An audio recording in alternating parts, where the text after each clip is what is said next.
Good morning sa lahat. Tara mabilisang layout and design na ating prayers for the GC guys using cellphone tayo. Docs apps and slides apps ang ating ginagamit na pang design. Open na natin yung ating file. 2025 February. Prayers for the GC. Dito na tayo sa ating format mino. Ang ating font today. 16 February 2025. Oswald ang ating font. Size 12. Naka-bold, text color ay yellow, highlight color is neon blue. From Family GC, yung mga gustong sumali sa Family GC guys, pakicontact yung aming founder, Harry V. De La Cruz, or yung mga admins, co-founder Muti, admins Roger Pacatang, Eileen Samarin, Aiki Akma, Sarah Golingana, na Ilsa Samrikat, ang inyong lingkod, Ralph Lion, Pagogo Vlogs, pakisubscribe na rin sa kanila mga YouTube channel. And then like and share na rin ang kanilang video. Dito muna tayo sa kay Princess Diane channel. Yung gusto magpa-member sa Family GC guys, i-add nyo lang and then i-confirm na yan ng mga admins. So dito muna tayo kay Princess Diane channel. Kinuha lang to sa Google. Tapos dagdagan nyo na lang ng sarili nyong prayer. In every situation, let God know what you need in prayer. Let God know what you need in prayers and requests while giving thanks. Philippians chapter 4 verse 6. Tingnan natin yan sa ating Biblia guys. Okay. Para i-interpret, kayo mismo mag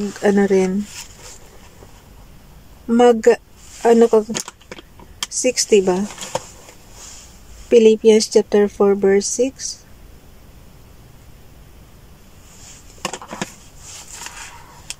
Sa Tagalog ay Pilipos yan. Huwag kayong mabalisa tungkol sa anumang bagay, sa halip hingin ninyo sa Diyos ang lahat ng inyong kailangan sa pamamagitan ng panalangin may pasasalamat. Kaya nga hingin nyo yung mga request nyo guys, kayo na mismo humingi. Iba pa rin yung kayo mismo nakikipag-usap kay Father God. Pero ako magpapasalamat lang talaga ako for my 20 years dito sa Hong Kong. Una-una kong pinapasalamatan, syempre yung una nating amo.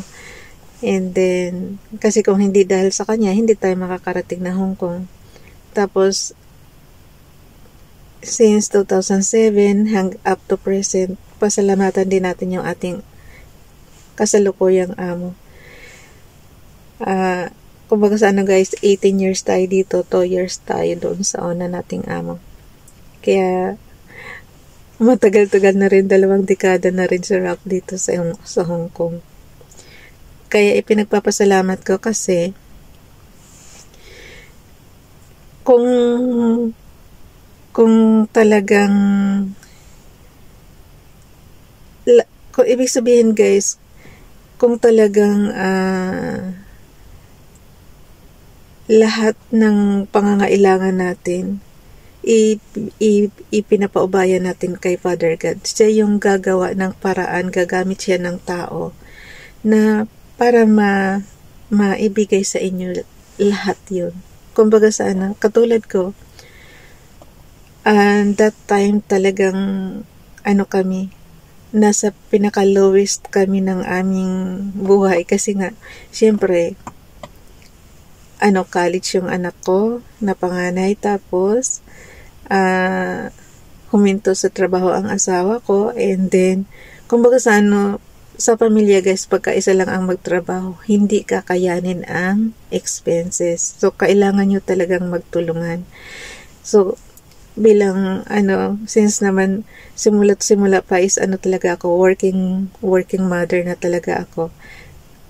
Simula pa ng tayo is nagtatrabaho na talaga tayo mula pa ng teenager. So batak tayo sa trabaho. Kaya isa rin tayo sa tumutulong sa asawa natin pagdating sa expenses sa bahay, sa pamilya, ganun. Pero nung huminto na sa trabaho ang asawa ko, parang napilayan na tayo. Kumbaga nawala na yung isang income. So, paano kayo makakasurvive ng pamilya mo kung hindi na sapat yung income? Ikaw na lang ang ikaw na lang ang nagtatrabaho. So, isang oportunidad yun, ginamit ni Father God yung una kong amo para makarating ako dito sa Hong Kong. So, isang biggest na pagpapasalamat ko talaga yun kay Ma'am Noel, na sa dinabi-dami ng applicant, ako yung napili niya, diba? And then, yun na yun, sunod-sunod na nabayaran na natin. Ano pa nga yun eh, maganda ngayon kasi maunawaan yung una kong amo. Tumawag ba naman yung agency natin na hindi tayo nakakabayad sa 10% na ano, diba? Diba may kinakaltas dito pagdating dito? Mabuti na lang talaga, mabait siya. Kasi ang sagot ko kasi noon is, kasi po nagbabayad pa ako sa linting ko doon. Kasi diba nung pumunta tayo rito is, nasa 80,000 o 100 plus thousand yata yung nagastos natin. So, nangutang din tayo sa lending noon. Pasalamat na lang talaga ako maunawain yung una kong amo kahit tinawagan na. Ayun, sabi niya, obligasyon yan. Talagang nasa batas yan. So, binayaran ko.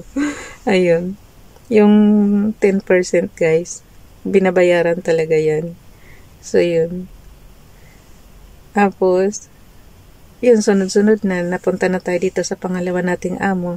So, pag natapos natin tong kontrata, 18 years na tayo. So, kumbaga sana nasa 20 years na tayo guys dito sa Hong Kong. At least, ang maganda lang dito na pagtapos natin yung ating mga anak sa pag-aaral. And then, yun nga, yun sinabi ko sa inyo na yung lowest na yun, lowest time ng buhay namin, gumawa ng paraan si Father God para makasurvive kami. So, awa ng Diyos, nakasurvive kami kahit paano. So, ngayon, time na ng pa-relax natin. Kasi tapos na lahat ng anak natin sa pag-aaral. May kanya-kanya na rin silang trabaho. So, yun.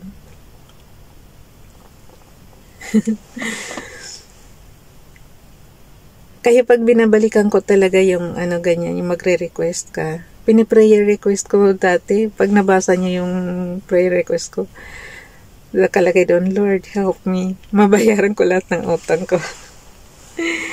Ay, naiiyak ako sa ano. Yun yung pinaka-lowest time namin. Yung first year, second year ko dito sa Hong Kong, tapos hanggang sa mag-college naman yung mga anak ko talaga. Nang sunod-sunod na na expenses. Hanggang sa mapagtapos natin si Dayan. Yun yung lowest time namin. Pero nakasurvive tayo. Kasi nga, gumamit si Father God ng tao. Yun yung ano guys. Yun yung maganda pagka nag-prayer ka. Tapos sinasagot niya. Okay guys, dito na tayo kay Ralph Lion Pag-vlogs.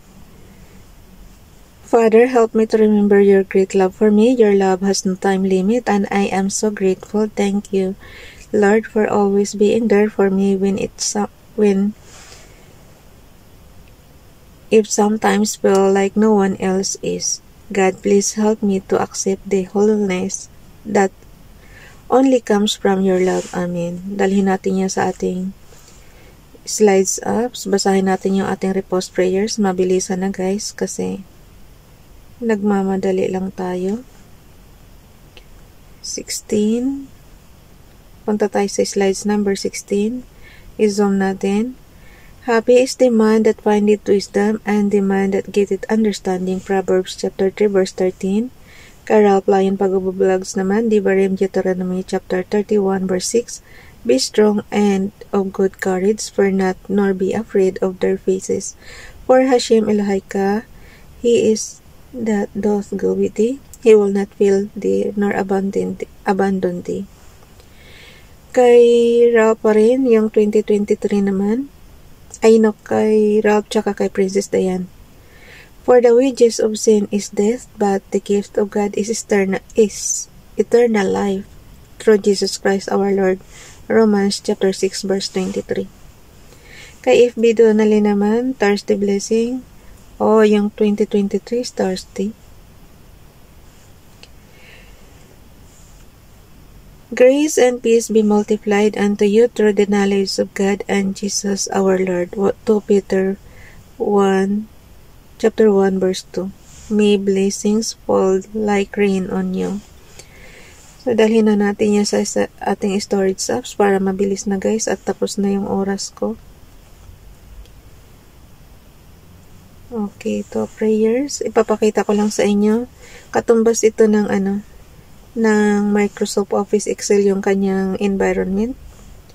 Merong rows, merong columns. So, kung ano yung alam nyo doon sa Microsoft Office Excel, i-apply nyo lang dito and then yun na. Pareho lang ang mga commands yan guys. Hanggang dito na lang. Bye everyone. God bless us.